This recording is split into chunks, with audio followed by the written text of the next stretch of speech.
ठीक है बच्चों, तो आज हम स्टार्ट करने जा रहे हैं लीनियर प्रोग्रामिंग के बारे में। इससे पहले हम जान चुके थे उसके थ्योरी के बारे में।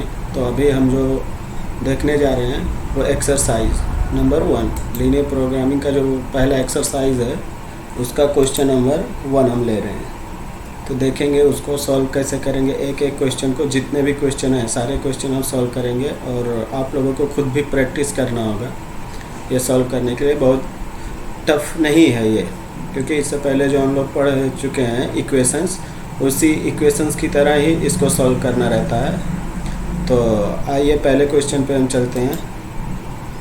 तो हमारा जो पहला क्वेश्चन है उसमें दिया हुआ है कि maximise z equals to 3x plus 4y। z equals to 3x plus 4y, ये तो हमारा फंक्शन हो गया। z जो है फंक्शन है x एंड y का, उसको हमको मैक्सिमाइज़ करना है। अब यहाँ से हमको निकालना होगा कि x की वैल्यू और y की वैल्यू यहाँ पुट करने पे z मैक्सिमम कब आ रहा है, तो वो हमको देखना है। तो इसके लिए हमें कुछ टर्म एंड कंडीशन दिया होगा, जैसे दिया है यहाँ पर सब्जेक्ट टू द कंस्ट्रेंट्स। जो हमारे कुछ कंस्ट्रेंट्स दिए हैं उसी के बेसिस पे इसको मैक्सिमम निकालना होगा। अदरवाइज़ अगर कुछ दिया नहीं है इसमें हमको, तो हम इसको नहीं बता सकते कि मैक्सिमम कब होगा, मिनिमम कब होगा, ज़ीरो क्या कब होगा। तो इसकी वजह से इसमें कुछ टर्म एंड कंडीशन ऑलरेडी दिया होता है, जिससे हम फाइंड करते हैं कि क्या इसका मैक्सिमम वैल्यू होगा, क्या मिनिमम होगा। तो जो कंस्ट्रेंट्स इसमें दिया है x plus y less than equals to 4, यहाँ पर x greater than equals to 0, y greater than equals to 0। इसका मीनिंग्स जो होता है वो ये होता है कि x जो है वो 0 से बड़ा रहेगा या 0 के इक्वल रहेगा। y जो यहाँ पर दिया है ग्रेटर देन इक्वल्स टू 0, इसका मीनिंग भी वही है कि y 0 से बड़ा हो सकता है या 0 के इक्वल, उससे छोटा बिल्कुल भी नहीं हो सकता। तो x और y जो दोनों भी दिए हैं वो दोनों x और y 0 से बड़ा ही रहेगा। तो इनको सॉल्व करने के लिए हमने पहले थ्योरी में पढ़ चुके हैं कि एक फिजिबल रीजन आएगा x और y की वैल्यू पे। तो वो फिजिबल रीजन हम निकालेंगे कहाँ से, जो हमको चाहिए वो इस कंस्ट्रेंट्स के बेसिस पे हम निकालेंगे कि वो हमारा फिजिबल रीजन क्या है। तो feasible region determined by constraints, constraint से हम फिजिबल रीजन डिटरमाइन करेंगे सबसे पहले। तो आइए देखते हैं कि वो रीजन कहाँ पे बनेगा और कैसे। तो इस स्लाइड पे हम आते हैं बच्चों, तो देखते हैं ये इसका जो है फिजिबल रीजन है। ये आएगा कैसे। अब हमको जो कंस्ट्रेंट दिया है वो दिया है x plus y less than equals to 4। इसका मीनिंग है कि x और y वो 4 से x प्लस वाई दोनों का सम 4 या 4 से छोटा होना चाहिए। तो हमको एक कंस्ट्रेंट में पहले ही कंडीशन दिया हुआ है कि x greater than equals to 0, y greater than equals to 1। तो यहाँ पे हम देखते हैं कि x को सबसे मिनिमम वैल्यू यहाँ पे हम क्या रख सकते हैं 0, y पे यहाँ पे हम क्या रख सकते हैं 0, उससे बड़े भी रख सकते हैं। बट यहाँ पे हम अपने इजीएस्ट सॉल्व के लिए सबसे पहले हम 0 पुट करते हैं। अगर y की वैल्यू हम 0 पुट कर दे रहे हैं तो x यहाँ से हमारा क्या आ जाएगा, x निकल के आएगा 4। तो y इक्वल्स टू 0 पर जो हमें मिल रहा है पॉइंट, वो मिल रहा है x इक्वल्स टू 4। तो ये हम एक लाइन ड्रा करते हैं। ये हमारा है y एक्सिस, ये है हमारा x एक्सिस। तो हमको जितने भी टर्म निकालने हैं, जितने डिजिट तक, जितने नंबर तक, उसको हमने इस लाइन पर लिख लिया है।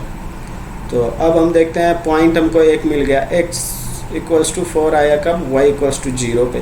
तो यहाँ पे अगर हम y equals to 0, x equal to 4 ये आ रहा है, इसको हमने पॉइंट दे दिया a। उसी तरह अगर हम यहाँ पर x की वैल्यू 0 पुट करते हैं तो y की वैल्यू हमारा जो निकल के आता है वो क्या आएगा, वो भी आएगा 4। तो यहाँ से हमको एक पॉइंट मिला y equals to 4 at x equal to 0। तो इसको हमने नाम दे दिया पॉइंट B। और हमारा जहाँ से ये स्टार्ट होता है लाइनिंग, इसको हम बोलते हैं ओरिजिन। तो इस ओरिजिन को हम किससे डिनोट करेंगे, 0 0, क्योंकि यहीं से हमारा फिगर ये स्टार्ट हुआ है।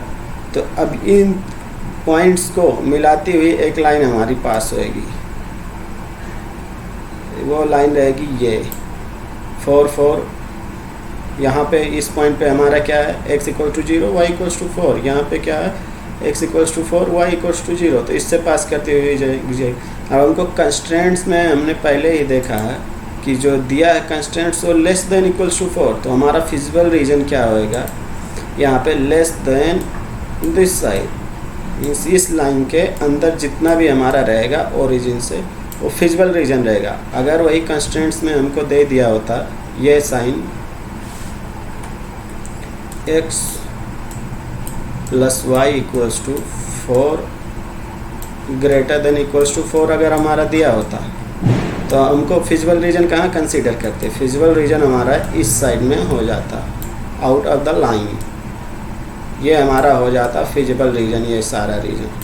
तो इससे हमको ये समझ में आया कंस्टेंट से कि जो लेस देन इक्वल्स टू दिया है तो हमको इधर की लाइन लेना है।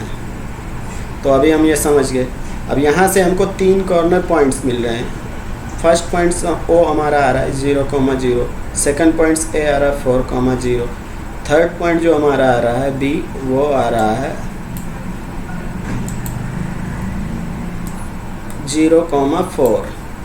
तो अब हमको इन्हीं 3 पॉइंट्स पर देखना है जेड की वैल्यू मैक्सिमम कहाँ पे आ रही है, क्योंकि हमारा जो फिजिबल रीजन है वो इसी पॉइंट्स के अंदर में है, जो इसी पॉइंट से होते हुए लाइन पास करे उसी के अंडर में है हमारा जो फिजिबल रीजन। तो अब हम इन तीनों पॉइंट पे निकालेंगे जेड की वैल्यू, तो देखेंगे वो जेड की वैल्यू मैक्सिमम कहाँ आ रही है। तो हमको जो इक्वेशन पहले ही दिया है Z equals to 3x plus 4y, तो z equals to 3x plus 4y, ये इक्वेशन ऑलरेडी हमको दिया हुआ है। तो ये इक्वेशन दिया है और पॉइंट हमने पहले क्या लिया, पॉइंट ओ, पॉइंट ओ को हमने कंसीडर कर लिया एट 0,0 पे। तो हमने पुट किया, x की जगह 0 पुट कर दिया, y की जगह x की जगह 0 और y की जगह 0 जो ऑलरेडी पॉइंट में हमको दिया हुआ है। तो इससे हमारा ये टर्म हो गया 0, ये टर्म हो गया 0, 0 प्लस 0 इक्वल्स टू 0। तो हमने देखा पॉइंट ओ पे जो हमारा जेड की वैल्यू आ रही है वो आ रही है 0। तो हमारा यहाँ पे ये फर्स्ट सॉल्व हुआ फर्स्ट पॉइंट। अब हम देखते हैं सेकंड पॉइंट्स पे हमारा क्या आ रहा है, क्योंकि इक्वेशन हमारा सेम ही रहेगा, जिस फंक्शन को मैक्सिमाइज करना है उसी इक्वेशन को हम लेके चलेंगे। सेकंड हम पॉइंट ए पे आते हैं, तो यहाँ देख रहे हैं ए जो हमारा दिया हुआ 4,0 पे, तो z equals to 3 into 4, x की जगह 4 पुट करेंगे, वाई की जगह पे 0 प्लस 4 इंटू 0। तो यहाँ से हम देखते हैं ये टर्म हमारा हो जाएगा क्या 0, और 3 इंटू 4 कितना हो जाएगा 12। तो हमारा यहाँ से निकल के आई जेड की वैल्यू 12, किस पॉइंट पे, एट पॉइंट ए पे। पॉइंट ए पे जेड की वैल्यू हमारी कितनी आ रही है 12। अब हमारा पॉइंट बी पे हम देखते हैं क्या आ रहा है। पॉइंट बी पे हम देख रहे हैं जो सॉरी गाइस, पॉइंट बी पे जो हमारे है वो 0,4 है। तो इक्वेशन में अगर हम पुट कर रहे हैं x की जगह 0 एंड z की जगह 4, तो हमारा क्या आ रहा है 3 इंटू 0, ये हमारा टर्म हो जाएगा 0। y की जगह हमने 4 पुट किया, तो ये वैल्यू हमारी हो जाएगी कितनी 16। तो यहाँ पे z की वैल्यू हमें मिल गई 16। अब हमको यहाँ पे 3 वैल्यू मिली है। z इक्वल्स टू मिला है, Z1 मान लेते हैं हमारे पहले पॉइंट को, उसको मिला है 0, और Z2 जो हमारा आया है एट पॉइंट ए पे वो हमारा आ रहा है कितना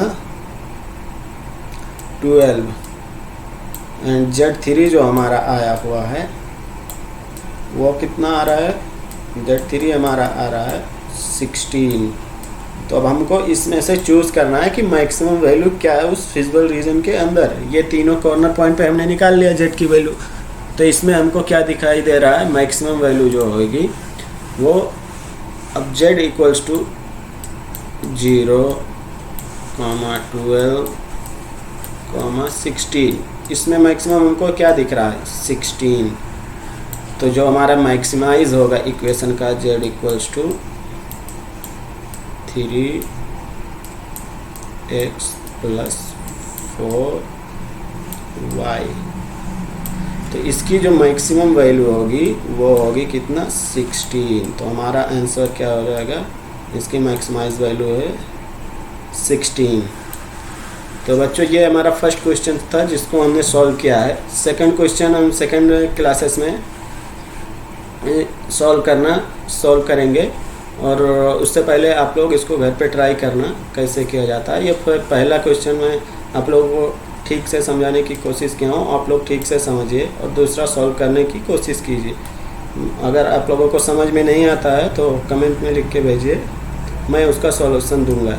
लेकिन उससे पहले इस क्वेश्चन को पूरा केयरफुली देखना, जिससे आप लोगों को समझ में आए सॉल्व करने का तरीका क्या होता है, बेसिकली इन क्वेश्चंस को कैसे सॉल्व किया जाता है। ओके गाइस, मिलते हैं नेक्स्ट क्लासेस में।